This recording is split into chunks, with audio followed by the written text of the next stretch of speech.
Sveiki, norim Jums pristatyti CF Moto vaikiškus elektrinius motociklus CX2E ir CX5E.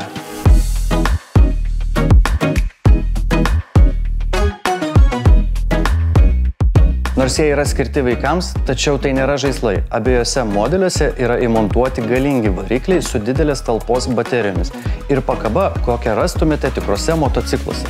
Pakalbėkime apie šių modelių skirtumus ir esminius privalumus. Motociklų dydžiai. CX2E mažiausia versija, CX5E didesnė. Skirtingi dydžiai leis parinkti motociklą tiksliau pagal vaiko ūgį. Atitinkamai skiriasi ir motociklų galia – 1,2 kW ir 1,5 kW. Mažasis modelis sveria 49 kg, o didysis vos 7 kg daugiau. Abu motociklai turi reguliuojamą maksimalų greitį. Galite rinktis iš 3 padėčių. Kartu su skaitmeniniu prietaisų skydeliu tai daryti bus labai patogu. Nepamirškime svarbiausio.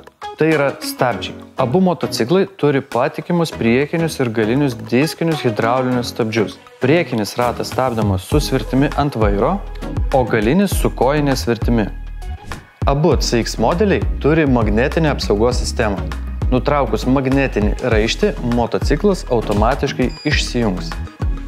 Abiejose motocikluose rasite tvirtus stipininius ratlankius su bekelės padangomis, didelės eigos teleskopinę šakę priekyje ir reguliuojamos apkrovos amortizatorių gale.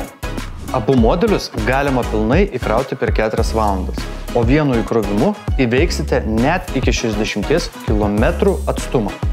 Elektrinio variklio dėka šios motociklus vairuoti bus dar patogiau, nes nereikės rūpintis pavarų perjungimu.